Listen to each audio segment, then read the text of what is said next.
दोस्तों, आज जो भारत हम जानते हैं वो पहले वाले भारत से काफी छोटा है। आप में से कई लोगों ने ये शब्द सुना होगा, अखंड भारत। अखंड इसलिए बोलना पड़ता है क्योंकि सब कुछ खंड खंड हो चला है। जम्बूद्वीप से छोटा है भारतवर्ष। भारतवर्ष में ही आर्यवर्त स्थित था।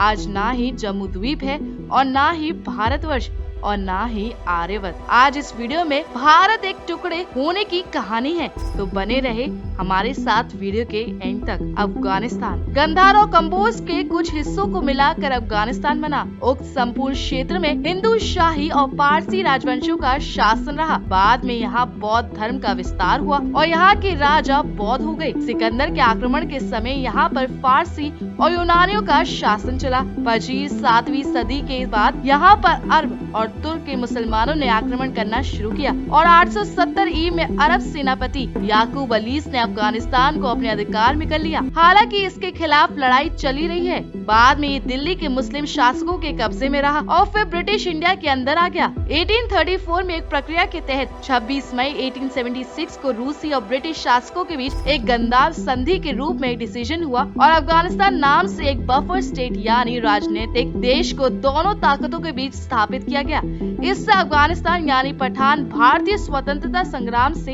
अलग हो गया। सिंध यानी पाकिस्तान 712 ईस्वी में इराकी शासक अल हजाज के भतीजे और दामाद मोहम्मद बिन कासिम ने 17 साल की अवस्था में सिंध और बलूचा पर कई अभियानों का नेतृत्व किया। सिंध पर 74 इयर्स में 9 खलीफाओं ने 15 बार आक्रमण किया। 15वें आक्रमण का नेतृत्व मोहम्मद बिन कासिम ने किया। इस आक्रमण के दौरान सिंध के हिंदू राजा दाहिर और उनकी पत्नियां और पुत्रियां अपनी मातृभूमि और संपत्ति की रक्षा के लिए अपने शरीर को त्याग कर शहीद कर दिया। बांग्लादेश आज का जो बांग्लादेश है वो भी एक समय में भारत का ही हिस्सा था। आजादी के दौरान इस क्षेत्र को पूर्वी पाकिस्तान से जाना जाता था, लेकिन 1971 में हुए युद्ध में ये सेना ने बांग्लादेश को अलग कर दिया। इससे बांग्लादेश ने पाकिस्तान से अलग होकर अलग देश का रूप ले लिया। बांग्लादेश के अलग देश बनाने में भारत की अहम भूमिका रही थी। ये वो देश है जो पूरी तरह से भारत के अधीन थे और ब्रिटिश इंडिया के अंदर भी आते थे।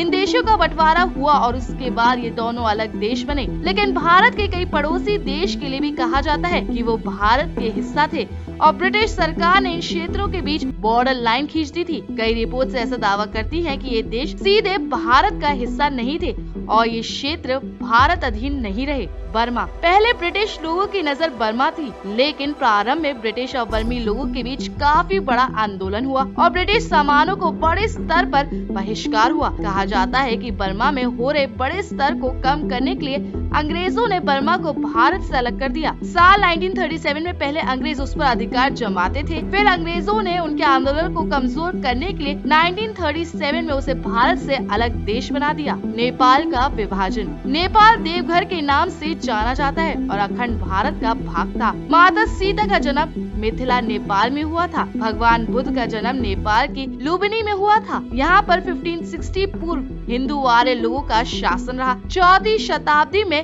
गुप्त वंश की एक स्टेट में परिवर्तित हो गया। 7वीं शताब्दी में इस पर तिब्बत का आधिपत्य स्थापित हो गया। 11वीं शताब्दी में नेपाल में ठाकुर वंश, फिर मल्य वंश आया।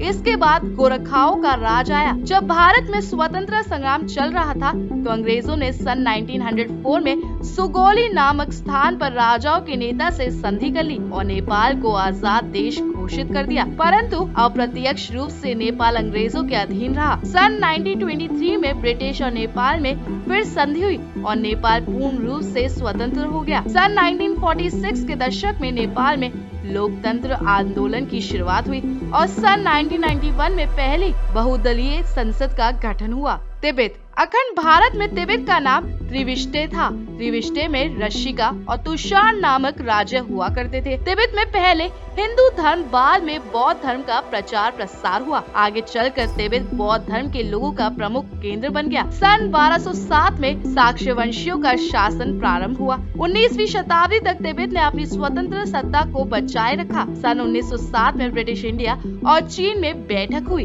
तिब्बत को 2 भागों में बांट दिया गया। तिब्बत का पूर्वी भाग चीन को और दक्षिणी भाग लामा के पास रहा।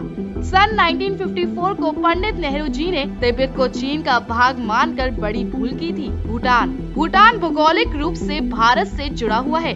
भूटान नाम की उत्पत्ति भी संस्कृत से हुई है। भूटान में वैदिक एवं बौद्ध धर्म के मानने वाले लोग रहते हैं। सन 1906 में स्वतंत्रता संग्राम के समय अंग्रेजों ने सिक्किम और भूटान को अपने कब्जे में ले लिया था। इसके 3 साल बाद समझौता हुआ कि ब्रिटिश भूटान के आंतरिक मामले में हस्तक्षेप नहीं करेगा, लेकिन भूटान की विदेश नीति इंग्लैंड द्वारा तय की जाएगी। जब भारत 1947 में आजाद हुआ, उसके 2 साल बाद 1949 में भारत ने सारी जमीनें जो अंग्रेजों के पास थी भूटान को लौटा दी और वचन भी दिया भारत केवल भूटान को रक्षा और सामाजिक सुरक्षा देगा।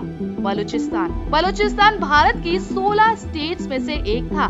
ये गंधार स्टेट का भाग रहा है। 321 ईसा पूर्व यह चंद्रगुप्त मौर्य को साम्राज्य में शामिल था। इस पर 711 में मोहम्मद बिन कासिम फिर महमूद गजनी ने कब्जा किया।